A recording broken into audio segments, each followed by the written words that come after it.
பாகிஸ்தானின் முன்னாள் பிரதமர் இம்ரான் கான் இன்று அந்த நாட்டின் நீதிமன்றத்தால் பிணையில் செல்ல அனுமதிக்கப்பட்டார். 190 மில்லியன் பவுண்ட்ஸுகள் லஞ்சமாக பெற்றார் என்ற வழக்கிலிருந்தே அவருக்கு பிணை வழங்கப்பட்டிருக்கிறது.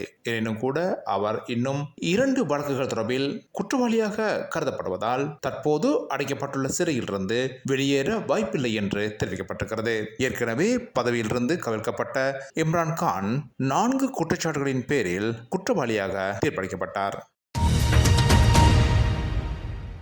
சிங்கப்பூரின் துணை பிரதமர் லாரன்ஸ் வாங் சிங்கப்பூரின் புதிய பிரதமராக நேற்று பதவியேற்றார். பிரதமர் லீ ஷென் லூங் தமது பதவியை ராஜினாமா செய்து அடுத்து லாரன்ஸ் வாங் பதவியேற்றார். பதவியேற்பு விழா இஸ்தானா புல்வெளியில் நடந்தது. அங்கு வாங் தமது அமைச்சரவையில் உள்ள அமைச்சர்களுடன் பதவி பிரமாணம் செய்து கொண்டார். இந்த நிலையில் புதிய பிரதமரின் அமைச்சரவையில் பதவி விலகிய முன்னாள் பிரதமர் லீ ஷென் லூங் மூத்த அமைச்சராக நியமிக்கப்பட்டார். சிங்கப்பூரில் நீண்ட காலம் பிரதமராக இருந்த லீ ஷென் லூங் பதவி விலகியமையானது தீவு தேசத்திற்கான அரசியல் சகாப்தத்தின் முடிவை குறிக்கிறது என்று தெரிவிக்கப்பட்டிருக்கிறது.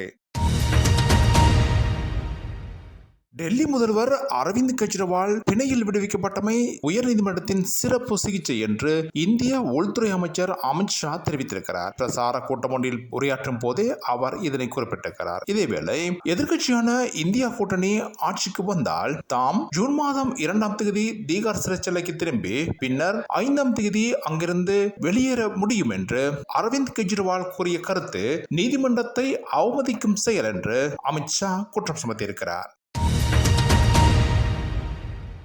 இந்தியாவில் நடைபெற்றுக் கொண்டிருக்கும் மக்களவைத் தேர்தலில் பாரதிய ஜனதா கட்சி 400 ஆசனங்களில் வெற்றி பெறும் என்ற கருத்து இந்திய எதிர்க்கட்சிகளால் விமர்சனங்களுக்கு உள்ளாகி வருகிறது. தற்போது தோல்வி நிலையில் இருப்பதால் பாரதிய ஜனதா கட்சி இந்த 400 ஆசனங்கள் என்ற விடயத்தை பெரிதாக எடுத்துக்கொள்ளவில்லை என்று எதிர்க்கட்சிகள் கூறி வருகின்றன. என்றாலும் கூட பாரதிய ஜனதா கட்சியின் தமிழக தலைவர் அண்ணாமலை இது தொடர்பில் தமது கருத்தை வெளியிட்டிருக்கிறார். தம்மை பொறுத்தவரையில் பாரதிய ஜனதா கட்சி இந்த தேர்தலில் தனித்து 370 தொகுதிகளில் வெற்றி பெறும். அதே போல பாரதிய ஜனதா கட்சி கூட்டணி 400 ஆசனங்களை விட அதிக ஆசனங்களை பெறும் என்று அண்ணாமலை தெரிவித்திருக்கிறார்.